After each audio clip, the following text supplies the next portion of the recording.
Shalom, damai di hati. Saudara-saudara yang dikasihi dan diberkati Tuhan, jumpa lagi bersama channel YouTube Marturia Bukit Kasih Girian Permai.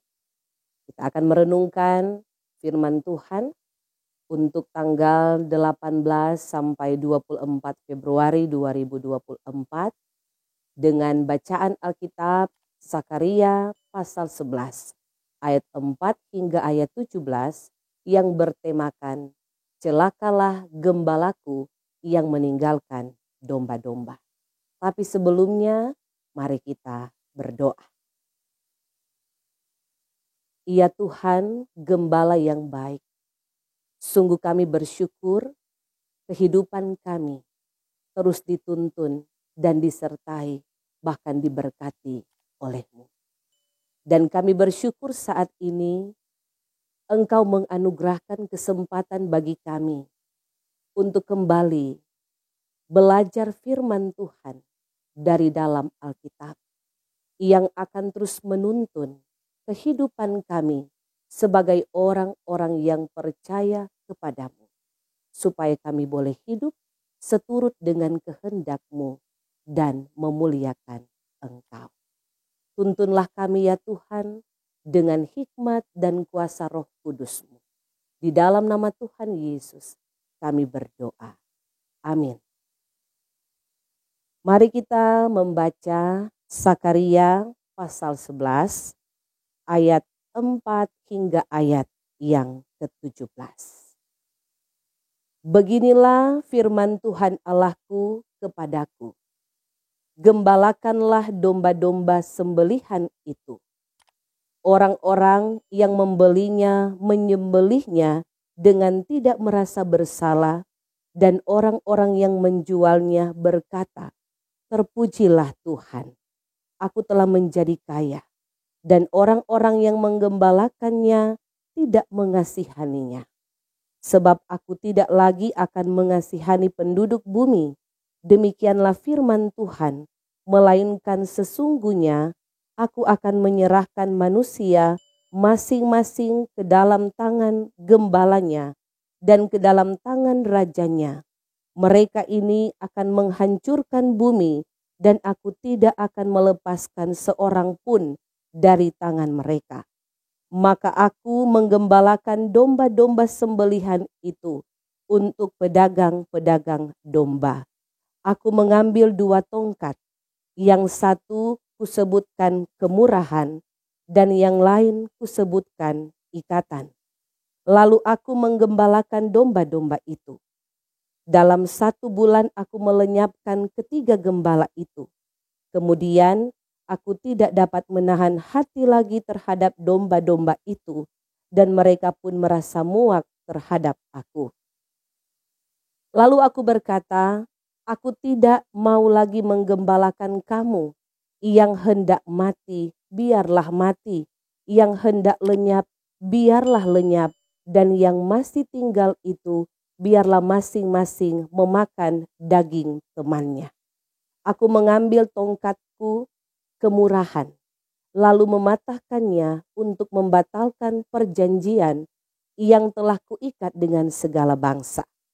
Jadi dibatalkanlah perjanjian pada hari itu, maka taulah pedagang-pedagang domba yang sedang mengamat-amati aku, bahwa itu adalah firman Tuhan. Lalu aku berkata kepada mereka, jika itu kamu anggap baik, berikanlah upahku, dan jika tidak, biarkanlah. Maka mereka membayar upahku dengan menimbang 30 uang perak. Tetapi berfirmanlah Tuhan kepadaku, serahkanlah itu kepada penuang logam, nilai tinggi yang ditaksir mereka bagiku. Lalu aku mengambil ke-30 uang perak itu dan menyerahkannya kepada penuang logam di rumah Tuhan. Kemudian aku mematahkan tongkat yang kedua, yaitu ikatan, untuk meniadakan persaudaraan antara Yehuda dan Israel. Sesudah itu berfirmanlah Tuhan kepadaku, ambillah sekali lagi perkakas seorang gembala yang pandir, Sebab sesungguhnya aku akan membangkitkan di negeri ini seorang gembala yang tidak mengindahkan yang lenyap, yang tidak mencari yang hilang, yang tidak menyembuhkan yang luka, yang tidak memelihara yang sehat, melainkan memakan daging dari yang gemuk dan mencabut kuku mereka. Celakalah gembalaku yang pandir, yang meninggalkan domba-domba. Biarlah pedang menimpa lengannya dan menimpa mata kanannya.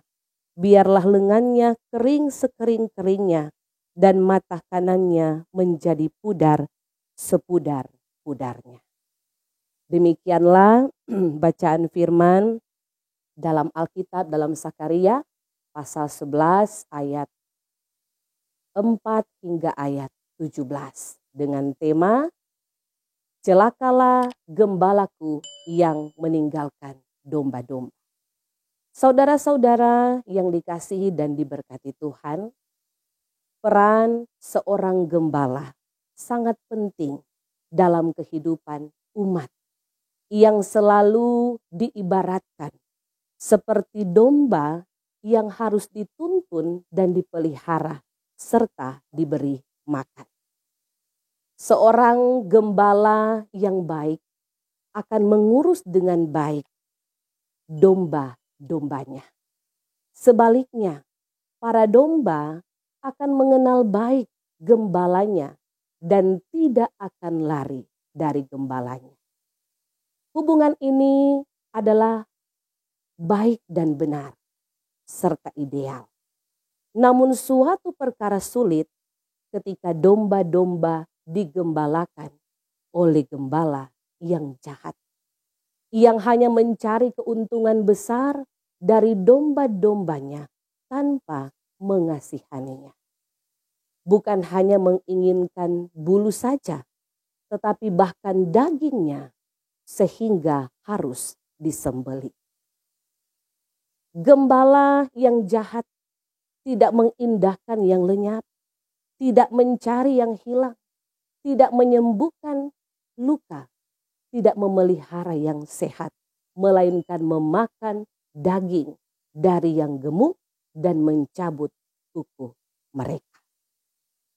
Saudara-saudaraku, dua realitas gembala ini tertuang dalam Sakaria pasal 11 ayat 4 hingga ayat 17. Melalui bacaan ini, sang nabi harus memerankan dua model gembala tersebut. Pertama, sebagai gembala yang baik, yang harus menggembalakan domba-domba sembelihan, yaitu umat Israel. Orang-orang, yaitu bangsa-bangsa lain, membeli domba-domba tersebut dan menyembelihnya tanpa merasa bersalah. Dan orang-orang yang menggembalakannya, yaitu para pemimpin, tidak mengasihani domba-domba tersebut. Hal ini tentu atas seizin Tuhan yang membiarkan domba-domba atau umat Israel diserahkan dan disembelih. Maka sang nabi harus menggembalakan domba-domba sembelihan itu. Menggunakan dua tongkat, yang satu disebut kemurahan sebagai tanda kasih dan perjanjian, dan yang satunya lagi disebut ikatan sebagai tanda persaudaraan dan kerukunan. Akhirnya gembala yang baik itu dapat melenyapkan gembala-gembala yang jahat. Namun apa yang terjadi selanjutnya? Sang gembala yang baik ini pun menyerah untuk menggembalakan domba-domba tersebut. Sebaliknya, para domba pun menjadi muak terhadap gembala sehingga dipatahkannya kedua tongkat tersebut. Inilah gambaran tentang putusnya perjanjian dan persaudaraan di antara Yehuda dan Israel. Saudara-saudara, akhirnya Tuhan berfirman kepada sang nabi untuk mengambil perkakan seorang gembala yang pandir. Pandir berarti bebal atau jahat. Menjadi gambaran bahwa Tuhan akan membangkitkan seorang gembala yang tidak baik. Gembala yang jahat, tidak mengindahkan yang lenyap, tidak mencari yang hilang, tidak menyembuhkan luka, tidak memelihara yang sehat, melainkan memakan daging dari yang gemuk dan mencabut kuku mereka. Tuhan adalah Tuhan yang sabar. Akan tetapi, jika umat terus menolak, ia pasti akan menjatuhkan hukuman. Tuhan akan menyerahkan mereka kepada para pemimpin egois yang hanya memikirkan diri sendiri dan membiarkan umat binasa.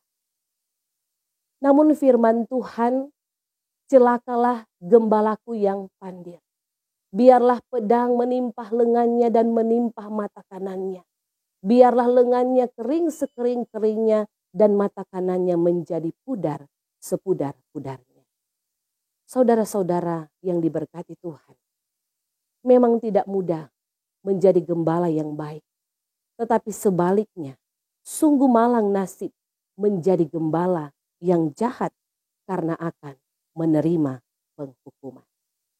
Firman Tuhan ini menjadi peringatan keras bagi umat Israel pada waktu itu sekembali dari pembuangan. Berbagai model gembala telah menuntun mereka, kiranya mereka akan sadar dan bertobat. Sebaliknya, menjadi kritikan pedas bagi para gembala, yaitu pemimpin umat, agar benar-benar menjalankan tugasnya dengan baik. Saudara-saudara yang dikasihi dan diberkati Tuhan, kita telah melewati suatu tahapan pemilu untuk memilih pemimpin bangsa dan para wakil rakyat. Harapan kita, mereka yang terpilih kiranya memiliki mentalitas sebagai gembala yang baik, yang benar-benar akan menuntun dan mengayomi segenap masyarakat, juga gereja. Bukan menjadi pemimpin-pemimpin yang hanya memanfaatkan jabatan untuk kekayaan dan kepentingan pribadi sehingga rakyat yang dikorbankan dan dirugikan. Dengan tegas sekali lagi firman Tuhan berkata, celakalah gembala yang pandir atau jahat. Oleh karena itu, sebagai gereja di masa kini, marilah kita berorientasi kepada gembala agung kita, yaitu Tuhan Yesus Kristus. Sebagai gembala yang baik yang menuntun kita kepada keselamatan. Sebagai gembala, ia mengasihi kita, bahkan ia rela berkorban untuk kita. Saat ini kita telah memasuki minggu sengsara yang pertama. Marilah kita merenungkan dan semakin menghayati kasih Allah di dalam Yesus Kristus yang adalah gembala yang baik, yang rela berkorban untuk kita demi menyelamatkan manusia dari kebinasaan. Tuhan memberkati kita semua. Amin. Mari kita berdoa. Terima kasih ya Tuhan untuk kesempatan yang indah yang Engkau beri bagi kami saat ini. Kami boleh lagi mendengarkan firman-Mu dari dalam Alkitab. Tuntunlah kami dalam kehidupan ini untuk boleh senantiasa melakukan apa yang Tuhan kehendaki. Sebagai seorang gembala menjadi gembala yang baik, dan sebagai domba boleh menjadi domba yang baik. Dan biarlah kiranya kami terus hidup di jalan yang Engkau tunjukkan. Pun ketika kami ada di minggu sengsara yang pertama, untuk terus menghayati kasih-Mu yang besar, sebagai gembala yang agung, yang telah rela berkorban untuk menganugerahkan keselamatan bagi kami umat manusia. Maka biarlah itu terus kami hayati lewat kehidupan kami yang mau terus memuliakan Tuhan, lewat kehidupan kami yang mau senantiasa hidup menyenangkan hati Tuhan dengan melakukan apa yang Tuhan kehendaki di dalam kehidupan ini. Maka terpujilah namamu ya Tuhan Allah. Ini kami yang berdoa di dalam nama Tuhan Yesus Kristus. Amin.